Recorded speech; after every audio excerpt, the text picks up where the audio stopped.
Il y a un moment précis où tout commence à se désagréger.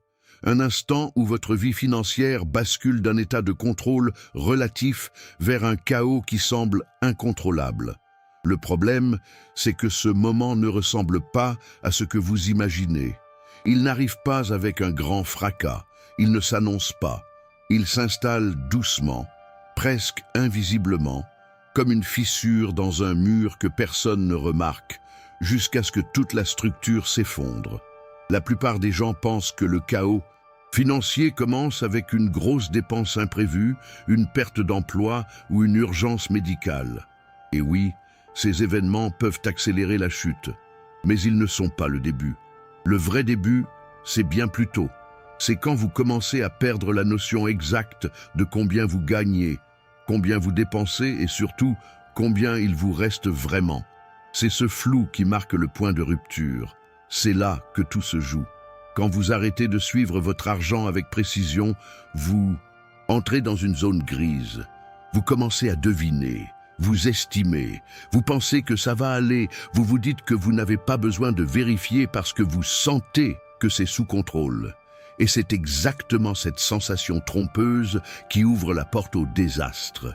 Parce que votre ressenti ne correspond pas à la réalité. Votre cerveau vous ment. Il minimise les petites dépenses. Il oublie les sorties d'argent automatiques. Il vous fait croire que vous dépensez moins que ce que vous dépensez vraiment. Et pendant ce temps, sans que vous ne le remarquiez, vos dépenses augmentent. Pas de manière spectaculaire, juste un peu plus chaque mois. Un abonnement par-ci, un repas au restaurant par-là, un achat en ligne qui semblait insignifiant.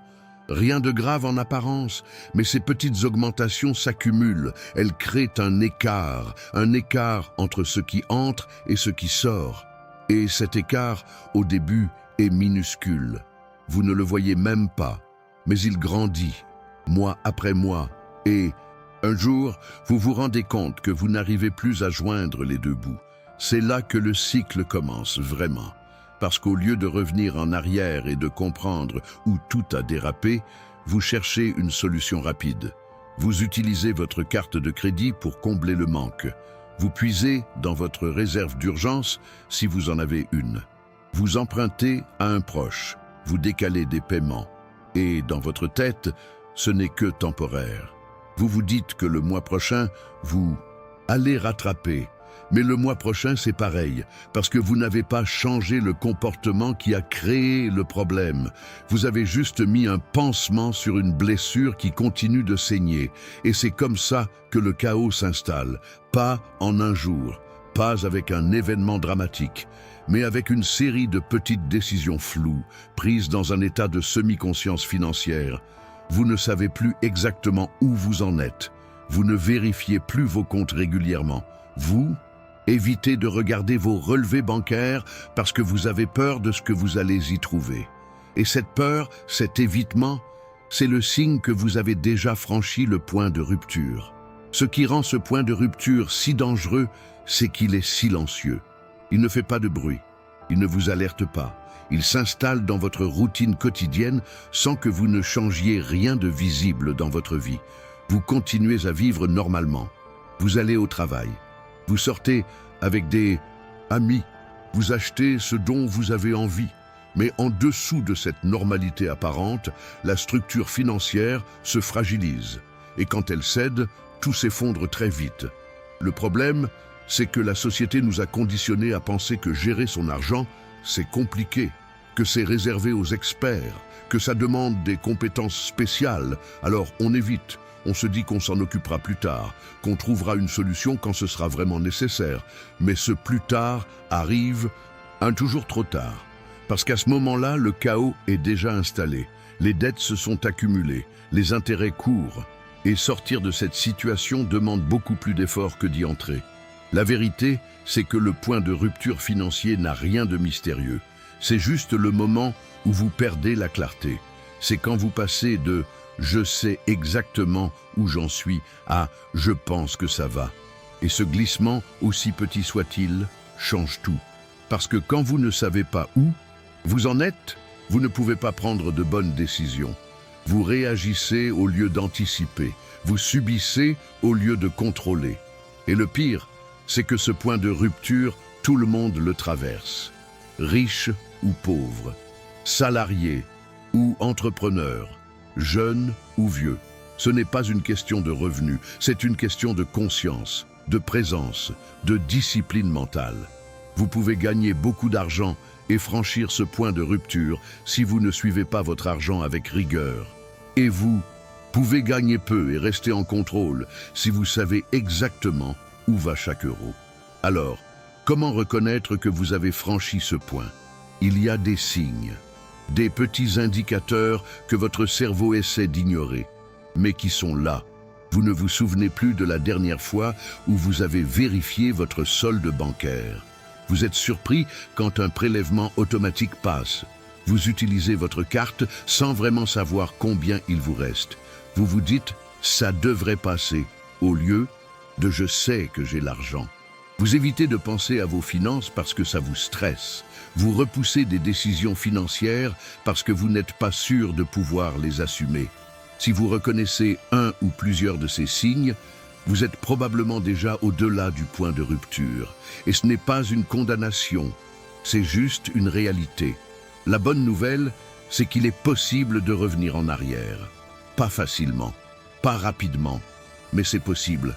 Et ça commence par une décision simple, reprendre la clarté.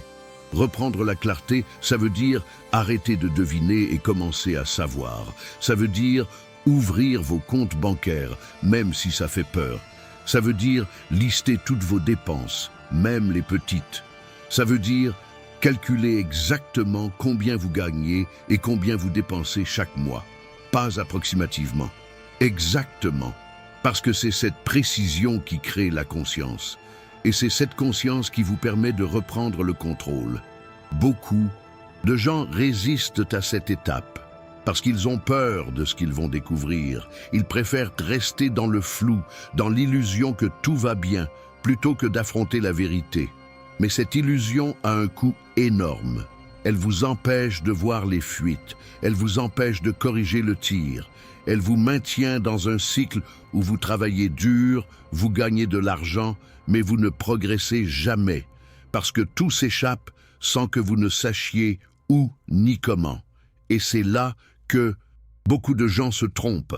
Ils pensent que le problème, c'est qu'ils ne gagnent pas assez. Alors ils cherchent à augmenter leurs revenus. Ils changent de travail.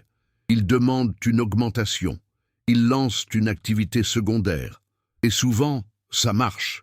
Ils gagnent plus. Mais quelques mois plus tard, ils se retrouvent dans la même situation. Parce qu'ils n'ont jamais réglé le problème de base. Ils ont juste augmenté le volume d'argent qui passe entre leurs mains, mais ils n'ont pas changé la façon dont cet argent est géré. Le flou est toujours là. Le point de rupture n'a jamais été franchi dans l'autre sens. C'est pour ça que certaines personnes gagnent des salaires élevés et vivent quand même dans le stress financier, parce que le montant ne change rien si la structure est cassée. Vous pouvez gagner 5 000, 10 000, 20 000 euros par mois. Si vous ne suivez pas votre argent avec clarté, vous allez toujours finir le mois en vous demandant où est passé tout cet argent. Et vous allez continuer à vivre avec cette sensation d'être toujours à la limite, toujours sous pression, toujours à un imprévu d'un problème grave. Le point de rupture, ce n'est donc pas seulement un moment dans le temps, c'est aussi un état d'esprit.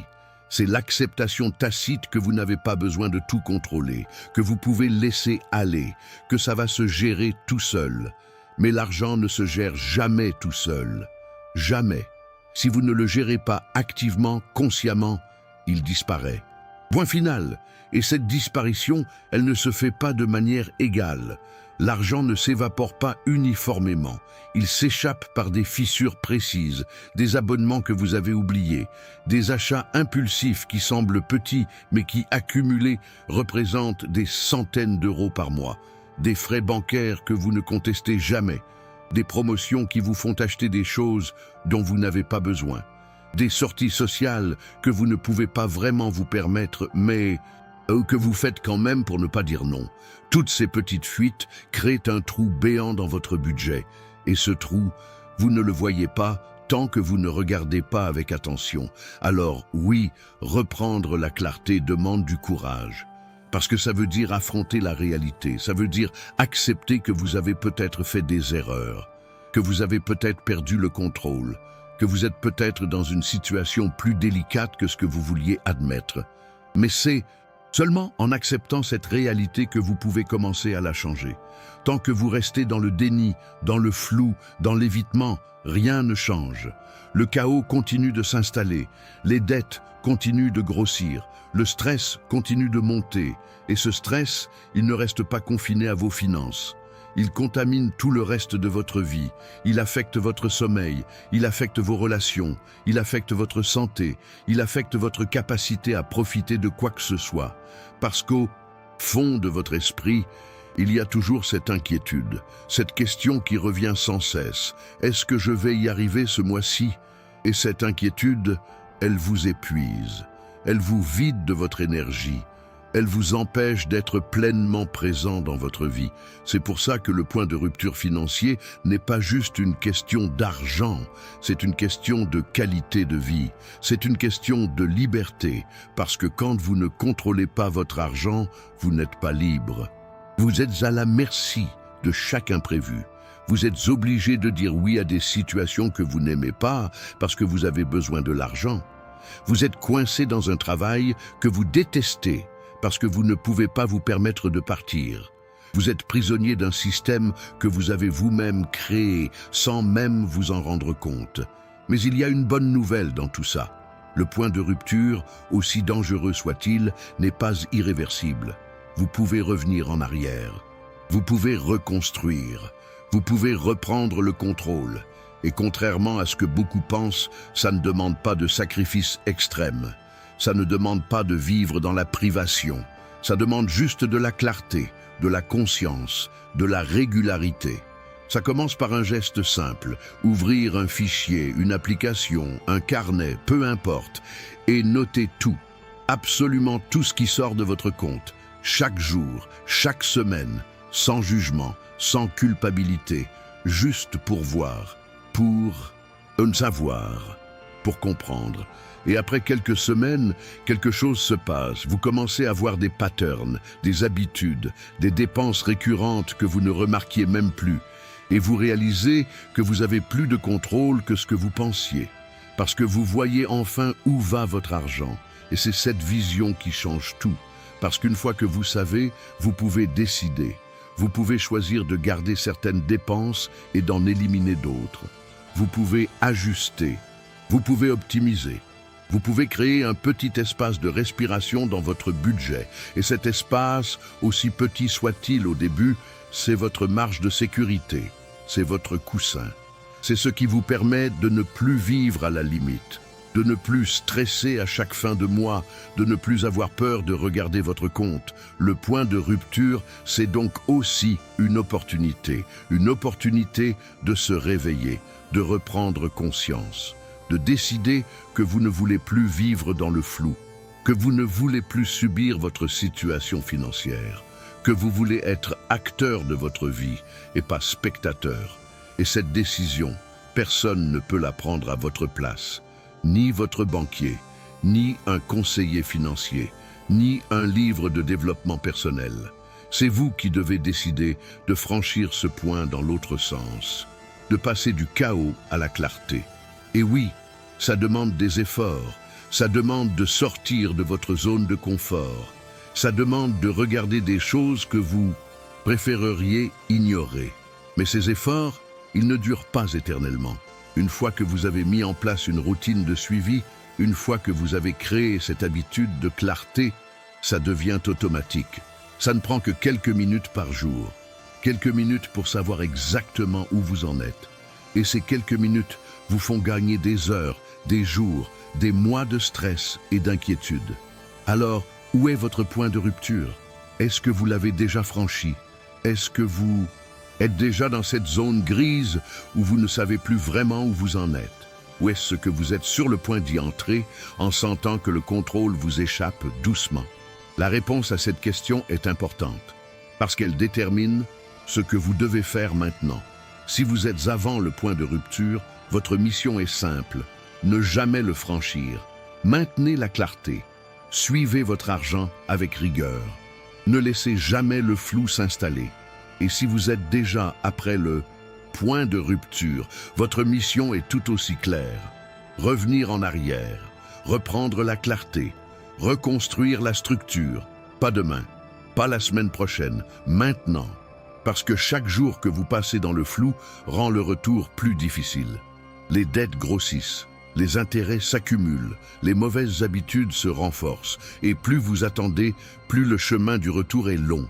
Mais ce chemin, aussi long soit-il, en vaut la peine. Parce qu'à la fin, ce n'est pas juste une question de sortir du chaos financier, c'est une question de retrouver votre pouvoir, votre capacité à décider, votre liberté de choisir. Et ça n'a pas de prix, ça vaut tous les efforts du monde. Alors oui, le point de rupture financier existe. Et oui, beaucoup de gens le franchissent sans s'en rendre compte. Mais vous, maintenant, vous savez ce que c'est. Vous savez comment ça arrive. Vous savez quoi faire pour l'éviter ou pour en sortir. Et cette connaissance, c'est déjà un pouvoir. C'est déjà un pas dans la bonne direction. Le chaos financier ne commence pas avec une catastrophe. Il commence avec un flou, avec une perte de conscience, avec une décision de ne pas regarder. Et il se termine quand vous décidez de regarder à nouveau, de voir, de savoir, de reprendre le contrôle. La question maintenant, c'est qu'est-ce que vous allez faire avec cette information? Est-ce que vous allez continuer comme avant en espérant que ça va s'arranger tout seul? Ou est-ce que vous allez prendre la décision de reprendre la clarté, même si c'est inconfortable, même si ça fait peur, même si ça demande du courage? Parce que c'est ça, la vraie différence entre ceux qui restent dans le chaos et ceux qui en sortent. Ce n'est pas une question de revenus, ce n'est pas une question de chance, c'est une question de décision, de conscience, de responsabilité. Et cette décision, elle commence maintenant.